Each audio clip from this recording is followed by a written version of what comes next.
History remembers empires.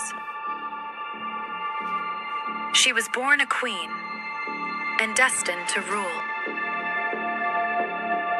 But Rome hungered for her kingdom. They would stop at nothing. The gods will not let Egypt fall. This is the legend of Cleopatra. በትንግርታዊ ውበቷና ጥበቧ ብዙ ተብሎላታል። ዘደኝነቷና ድፍረቷን የሀገሯ ግብጽን ሉዓላዊነት ለማስቀጠል ተጠቅማበታለች። ታላላቅ የሮማ ጄኔራሎችን በፍቅር የረታች አማላይ ቆንጆ የሚላት ብዙ ነው። የሩቅ ዓለምን የመግዛት ህልማቸውን ባጭሩ ያስቀረች ንግስት ናት የሚሉም በርካታ ናቸው።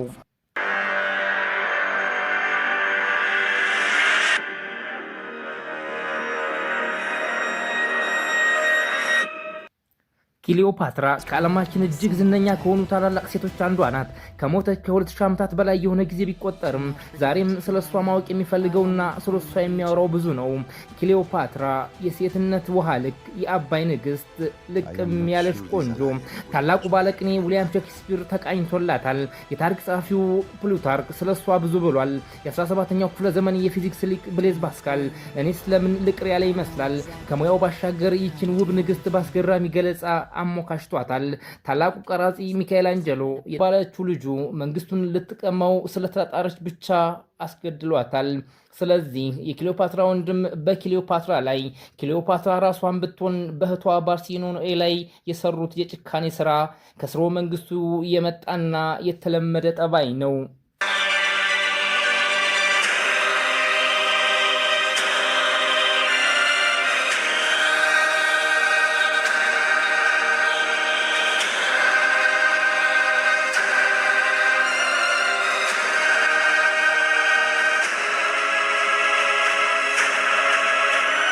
የክሊዮፓትራ አባት ቶሎሚ 12ኛ ሲሞት ስልጣኑን ለበኩር ልጅ ለሆነችው ለክሊዮፓትራና ለወንድሟ ለዲዮኒሶስ 13ኛ ወረሰ።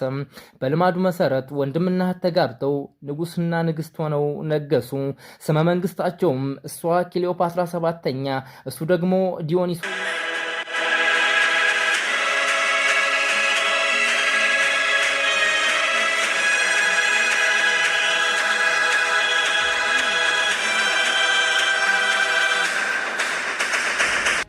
ክሊዮፓትራም ከጠላቶቿ አምልጣ ወደ ሶሪያ ሄዳ ወታደር ከሰበሰበችና ካዘጋጀች በኋላ ወንድሟን ልትወጋ ወደ ግብጽ ለመመለስ ተዘጋጀች። ወንድሟም ይህን ሲሰማ በበኩሉ ጦር አዘጋጅቶ ይጠባበቃት ጀመር። ነገር ግን እህትና ወንድም ተጣልተው ለጦርነት ሲዘጋጁ ከዚህ ባሰ ትልቅ ጉዳይ በግብጽ አገር ላይ ተከሰተ። በዛ ጊዜ ሮማ ኃይሏ እየጠነከረና እየገነነ የመጣበት ጊዜ ነበር። የክሊዮፓትራ አባትም ቶሎሚ 12ኛ ይህን አደጋ ቀድሞ በማስተዋል ከሮማ ጋር ቃል ኪዳን አስሮ በሰላም ይኖር ነበር። በግድም ሆነ በውድ እንደ ግብር አድርጎ ለሮም ግብር ይከፍል ነበር። በተጨማሪም ዝነኛ ከነበረው ፖምፔ ከሚባለው የሮማ ጄኔራል የጠበቀ ወዳጅነት ነበረው። በዚህም ሊሞት ሲቃረብ የኑዛዜውን አንዱን ግልባጭ እና አደራውን የሰጠው በሮማ መንግስት ላይ ባለስልጣን ለሆነው ለፖምፔ ነበር። የክሊዮፓትራ አባት ይህን ያደረገው አንደኛ ልጆቹ ላይ የውስጥ ጠላት ቢነሳ ሮማ የበላይ ጠባቂ ሆና እንድትመክትላቸው፣ ሁለተኛ በወራሾቹ መካከል ጠብ ቢነሳ ፖምፔ አስታራቂ ሆኖ እንዲገላግላቸው እንደነበር ይነገራል። ነገር ግን ይህ አካሄድ አስተዋይነት የሞላበት ሆኖ በሱ ስሌት ያልገባ ሌላ አዲስ ነገር ተፈጠረ። ይህም በሮማ ሁለት ጄኔራሎች ማለትም በፖምፔና በጁልየስ ቄሳር መካከል የተወለደው ጠብ ነው። This is not a myth. It's the true story of the most powerful woman who ever lived. A queen born in chaos and destined for eternity.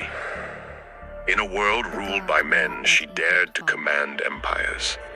But before she could rise as a goddess, she had to survive as a pawn. To save her throne, she was forced to marry her own blood, her brother, a boy king. Corrupted by ambition and driven by fear of her power. Together, they were crowned as gods, but only one could rule. Betrayal became her language. Love became her weapon. And destiny her curse. ሮማ በአንድ ጊዜ ሁለት ታላላቅ የጦር መሪዎች ባፈራሽ ጊዜ ለመንግስቱ ትልቅ አሳር ነበር። በዚህም ፖምፔና ጁልየስ ቄሳር ጦርነት አድርገው ቄሳር ስላሸነፈ ፖምፔ ከግብፅ እርዳታ ለማግኘት ሲል ወደ ግብፅ ሸሼ። ፖምፔ የግብፅ ወዳጅ ስለነበር በአሌክዛንድሪያ ያለው ቶሎሚ 13ኛና የሱ ባለሟሎች ይህን ሮማዊ እንግዳ እንድትንቀበለው ሲሉ ተመካከሩ። ድሮስ የአባት ወዳጅና የኑዛዜ ያደራ ተቀባይ የሆነውን ሰው በፍቅርና በደስታ ከመቀበል በቀር ሌላ ምን ምክር ይገኝለት ኖሯል? ነገር ግን የንጉሱ ባለሟሎች የተንኮል ምሁራን ስለነበሩ ነገሩን ካጠኑ በኋላ ለንጉሱ አንድ ሐሳብ አቀረቡለት። ፖምፔ ተሸንፎ የሚሸሽ የሮማ ጄኔራል ነው። ቄሳር ግን ቀን ያዘነበለለት ስልጣን በእጁ ያለ ሰው ነው። ስለዚህ ከተሸናፊ ጋር ተደርበን አሳሩን ከመካፈል ከቄሳር ጋር ተባብረን ክብሩንና ጥቅሙን ብንካፈል ይሻላል አሉት። ንጉሱም አላቅማማም፣ ሐሳባቸውን ተቀበለ። ምስኪኑ ፖምፔም እጅን ስመው በወዳጅነት ይቀበሉኛል ብሎ ካሰበው የግብፅ መሬት ሲደርስ ጉዳዩ ተመክሮ አልቋልና የታዘዙ ሰዎች ከጀርባው ወግተው አንገቱን ቆረጡት። ጁልየስ ቄሳር ፖምፔን ሲከታተል የግብፅ መንግስት ባስገደለው በሁለተኛው ቀን እስክንድሪያ ከተማ በደረሰ ጊዜ የፖምፔን ራስ ከጣት ቀለበቱ ጋር አድርገው አቀረቡለት። ቄሳር ወትሮም ጀግና ነበርና ጀግና ደግሞ አንዴ ካሸነፈ በኋላ እንደ ፈሪ በተሸናፊ ላይ አይጫወትም። በፖምፔ አሟሟት እጅጉን አዘነ፣ ብዙም አለቀሰለት። የእሱን ጭንቅላት ያቀረበለትን የቶሎሚ 13ኛ ባለሟል ቴዎዶትን አንባረቀበት። ቴዎዶትም በሰራው አሳፋሪ ስራ ደንግጦ ቢሸሽም ሮማውያን ተከታትለው ገደሉት ይባላል። ጀግናው ጁልየስ ቄሳር በእስክንድሪያ ለፖምፔ ሐውልት አሰራለት። There was a time long ago when women ruled with unparalleled power as warriors, queens, mothers of nations. And there is none among them more iconic than Cleopatra. I would die for Egypt. What would you die for? I am Isis. I am a god. As long as she's alive, she is the pharaoh. ምንም እንኳ ቄሳርና ፖምፔ በሀገር ውስጥ ጠላት ቢሆኑም ከግብፅ መንግስት ጋር ያለውን ወዳጅነት ተማምኖ በመሄዱና ይህን የመሰለ ክህደት ሊሰራበት እንደማይገባ ተሰማው። ይልቁንም የአባቱ ወዳጅ ሆኖ ሳለ ጊዜ ጥሎታል ብለው ስለገደሉት ቂም ያዘባቸው። ጁልየስ ቄሳርና የክሊዮፓትራ ወንድም ቶሎሚ 13ኛ መካከል ጠቤት ተጀመረው ክሊዮፓትራና ቄሳር ከመተዋወቃቸው በፊት ነበር ማለት ነው። በአንድ ሀገር ሁለት መንግስት እንዲሉ ቄሳር እስክንድሪያ ከተማ በተቀመጠ ጊዜ በግብፅ ዘንድ ትልቅ ስጋት ሆነ። ቄሳር ግብፅን የሮማ ቅኝ ተገዥ ያደርግ ይሆን የሚለው ክሊዮፓትራ ከሩቅ ሶሪያ ሆና ጉዳዩን ተገንዝባ ነበር። ጁልየስ ቄሳርም አባታቸው በሮማ ላይ የጣለውን አደራ ምክንያት በማድረግና ሁለቱ ወንድምና እህትን ለምን እንደተጣሉ ቀርበው እንዳስረዱት ጥሪ ያቀረበ። ንጉሱ ወዳው ሲቀርብ ክሊዮፓትራ ግን ውጭ ስለነበረች ወዳው ልትቀርብ አልቻለችም። ክሊዮፓትራም ጥበብ የምትወድ ንግሥት ስለነበረች ስነ ጽሑፍ የሚያስተምራት አፖሎዶር የሚባል መምህር ነበራት። ከእርሱ ጋር ተማክረው አሳጥማጅ መስለው ከሶሪያ ወደ እስክንድሪያ ገሰገሱ። አፖሎዶር ዕቃ እያዞር እንደሚሸጥ ሰው ሆኖ መናኛ ልብስ ለብሶ ባሮጌ ምንጣፍ ጠቅሎ ስጋጃና ጨርቃጨርቅ ተሸክሞ ቄሳር ወዳለበት ቤተ መንግስት ገባ። የቄሳር ዘበኞች ቢጠይቁት ለቄሳር የሚወስድለት ዕቃ ነው ብሎ መለሰላቸው። በተሸከመው ስጋጃ ውስጥ ክሊዮፓትራ ተጠቅላ ትገኝ ነበር ይላሉ የታሪክ ባለሙያዎች። Mother's will names me co-ruler of Egypt.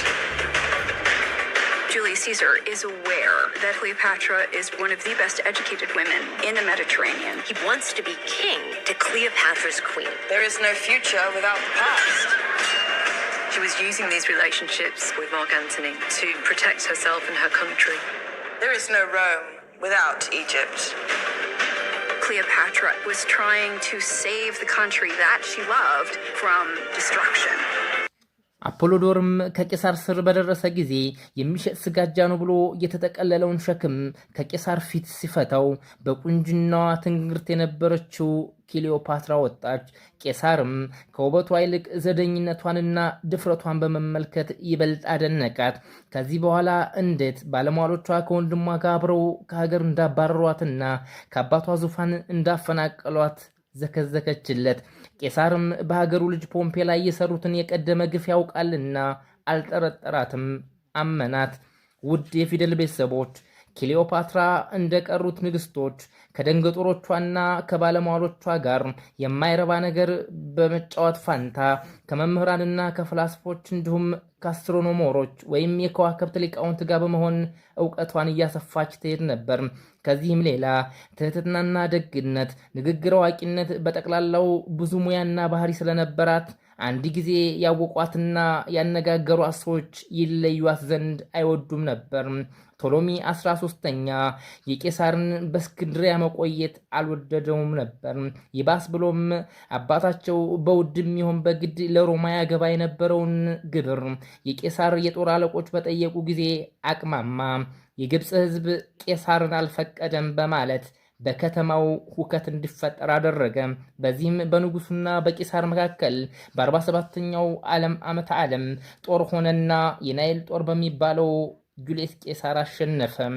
ክሊዮፓትራም ከሌላው ታናሽ ወንድሟ ጋር ከቶሎሚ 14ኛ ጋር ዳግም ወደ ንግስናዋ መለሳት።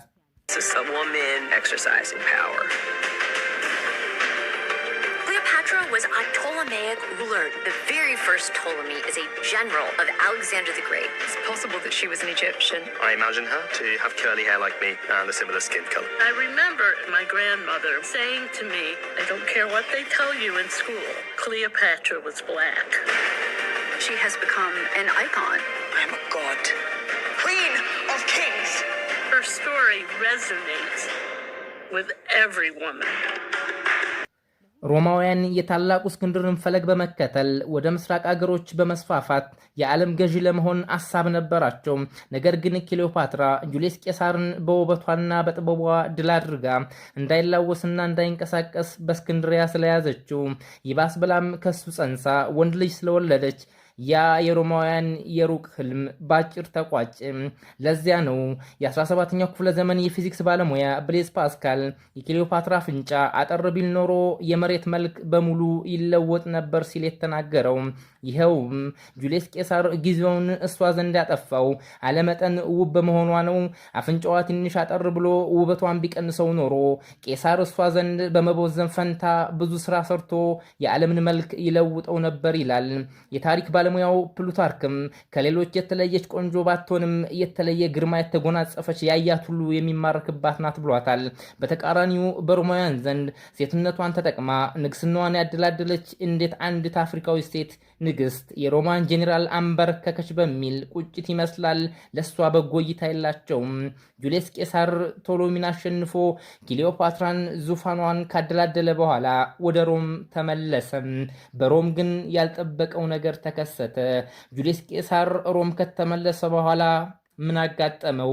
የክሊዮፓትራ ጣፈንታስ ምን ላይ ደረሰ? በቀጣይ ክፍል ይጠብቁ።